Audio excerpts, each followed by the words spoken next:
1.5 years. What is that? What does that number even mean? It's not a financial forecast. It's not some project timeline. It is the calculated biological price tag for a certain kind of success.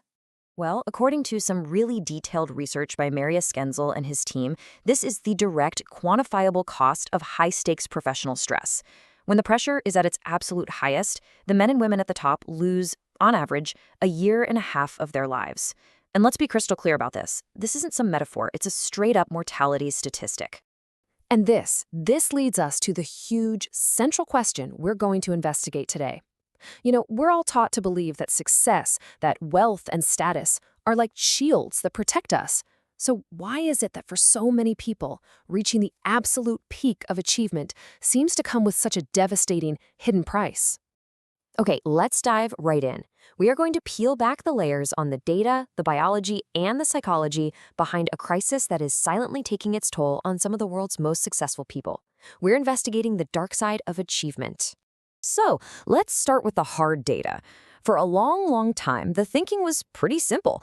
There was this idea called the Whitehall effect, and it basically said the higher you climb, the more control you have, and the longer you live. Makes sense, right? But now, a growing pile of evidence is showing us something way more disturbing, a longevity penalty. Just look at how this data builds the case, piece by agonizing piece. First, that shocking number we opened with, losing 1.5 years of life for a CEO in a crisis. But then you flip that around and get this. The very same researchers, Gwenzel's team, found that just adding anti-takeover protections, which is basically a form of job security, it added 2 full years back to a CEO's life. The takeaway is just stunningly clear. It's not the title that kills you, it's the inescapable existential pressure. Now, this is not some one-off finding. A massive, long-term study from Harvard Business School's Tom Nicholas is even more damning. He tracked generations of employees at General Electric, and what he found was that high-level execs, yeah, the ones with the big corner offices, died on average 3 to 5 years earlier than their lower-level colleagues. And finally, the damage isn't just measured in when you die. The stress literally carves itself onto their faces. In another part of their study, Gwenzel's team used machine learning to analyze thousands of CEO photos, and they found that the leaders who had navigated the 2008 Great Recession looked on average a full year older a decade later than their peers in more stable fields. And this quote from a Harvard Business School analysis really just says it all, doesn't it? The rewards of success, they're obvious. The risks, though, they are biological, they're insidious, and they have been hiding in plain sight. So if the data is this clear, what is actually happening inside the body to cause all this? So that brings us to the crime scene itself. If the corner office is where the psychological crime happens, then the human body is where we find all the biological fingerprints. This is where an abstract idea like stress becomes a concrete, physical, and damaging reality. The main weapon here is something called the HPA axis. The easiest way to think about it is as your body's built-in 911 system. When you face a real threat, a car accident or something, it kicks into high gear, flooding your system with adrenaline and the stress hormone cortisol to get you ready to fight or run. It's a brilliant, life-saving tool. But here's the problem for the modern high achiever.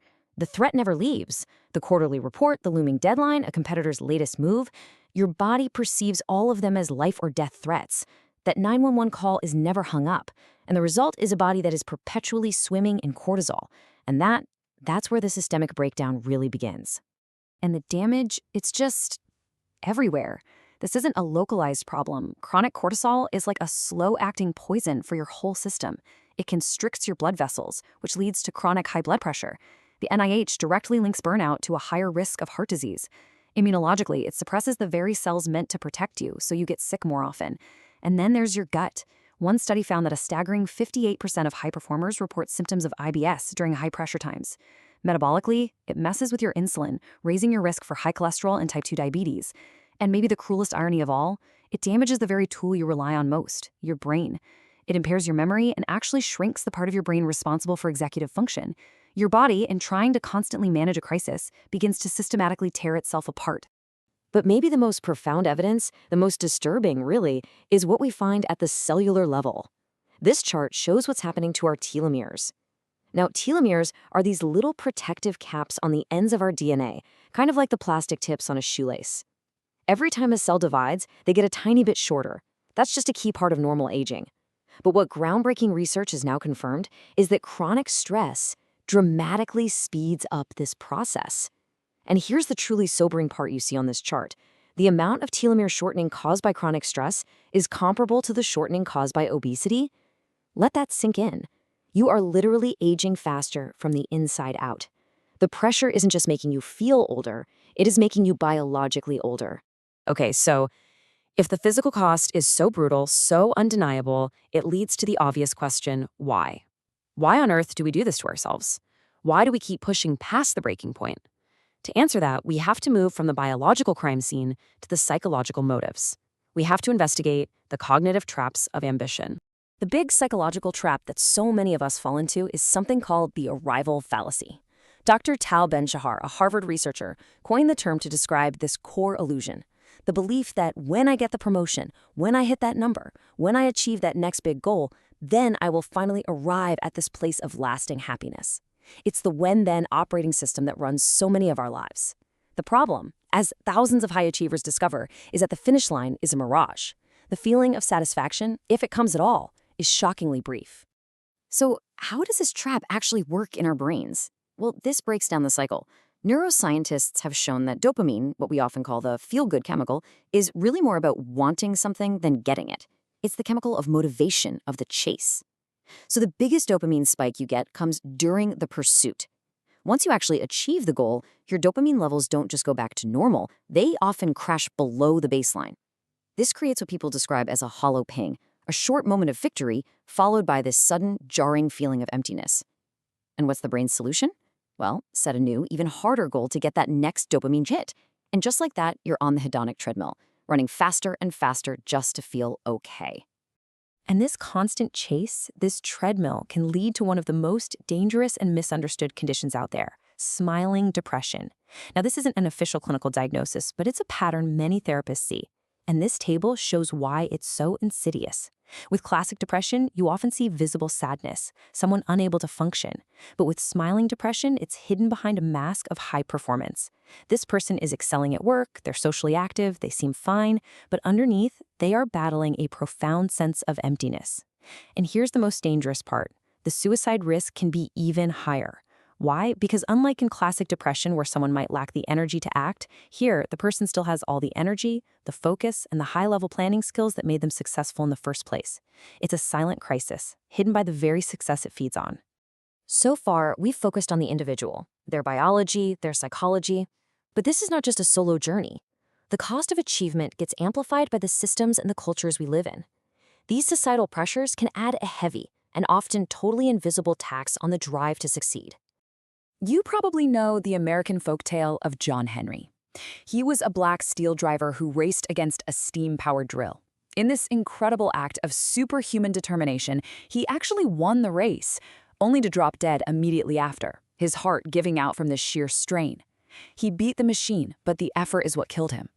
Well, that legend, it actually gave birth to a powerful scientific concept called John Henryism. Back in the 1970s, an epidemiologist named Sherman James coined the term to describe a specific coping strategy, one he often saw in Black Americans facing persistent racism and structural barriers. It's this deeply held belief that you can overcome any obstacle through sheer hard work. And while this high-effort coping can lead to incredible achievements, James's research linked it directly to devastating health outcomes, especially a much higher risk of hypertension. The very strategy you use to succeed becomes the pathway to your body breaking down. And building on that idea is something even broader, the weathering hypothesis, from public health researcher Dr. Arlene Geronimus. Her theory says that for people from marginalized groups, the constant grinding stress of navigating disadvantage, the microaggressions, the systemic barriers, the John Henryism, all of it adds up. It acts like a slow, constant storm that just erodes the body's systems over time, speeding up the aging process. It's not about one stressful event, it's about the erosion from a lifetime of pushing against a headwind. And when you see the real-world data on this, it's just staggering. Dr. Geronimus first noticed that, completely contrary to normal patterns, Black women often had healthier babies as teenagers than in their 20s. That suggests that an extra decade of weathering had already taken a measurable physical toll on their bodies. We see this pattern elsewhere too. Black men often have worse outcomes for diseases like cancer compared to their white peers, even at the same income level with the same access to care. Think about what that means. The very process of climbing the ladder carries a hidden biological tax. Success doesn't erase the disadvantage, it's achieved in spite of it. and the body is what pays the price. And to zoom out even further, the final point shows that even at the highest income levels, wealthy Americans live shorter lives than wealthy Europeans, a sign that maybe the hustle culture and intense societal pressure in the US creates a form of weathering for everyone. And this brings all the threads of our investigation together. We've seen the biological cost, the psychological traps, the systemic pressures. And now we have to talk about the one trait that we hold up above all others as the key to success, grit. And we're about to see how it can be a double-edged sword. Okay, so here it is, the big twist in this whole story. It turns out not all perseverance is created equal. Research actually breaks grit into two key parts: perseverance of effort, that's the grind, and consistency of interest, that's the passion. A landmark study published in a major scientific journal delivered a bombshell finding that should make us question everything we think about hustle. It found that perseverance only leads to better performance and well-being when it is fueled by genuine passion. Perseverance without passion, the kind driven by external pressure, by fear, by what you think you should be doing, is just grinding. And the study found it does not predict better performance. It just predicts burnout. That's the central paradox. The very trait we admire most, when you strip it of real passion, becomes toxic. So after all of that, after digging through the wreckage, where does that leave us? This final section isn't about simple life hacks. It's about fundamentally reevaluating the entire goal. It is about redefining the finish line. This right here, this is the new mantra. It reframes the whole objective. The ultimate success isn't the milestone itself, but arriving at that milestone whole. It shifts the focus away from the quantity of your achievements to the quality and well-being of the achiever. And let's be clear, this is not some soft, feel-good idea. This is hard performance science. Research out of Stanford has shown conclusively that your productivity doesn't just level off after a 50-hour work week, it plummets. The idea that more hours equals more output is a complete myth. In fact, the most elite performers on the planet, Olympic athletes, top surgeons, they understand that recovery isn't the opposite of work. It's a critical part of the work. They treat rest with the same seriousness and strategic planning as their actual efforts. This completely dismantles the foundation of hustle culture. Sustainable success is built on cycles of intense effort and deliberate recovery, not just a relentless grind. And so we're going to end on a question that's designed to flip that whole when-then operating system on its head. For so many of us, life is a constant chase for the next thing. It's a life lived in the gap between what you have and what you want. But what if the metrics you're using are just wrong? What if all that striving is just obscuring the very life you were trying to build in the first place? Maybe the ultimate antidote to the arrival fallacy isn't to achieve more. Maybe it's just a radical shift in attention. It's about pausing the chase, just long enough to notice and to name what is already here,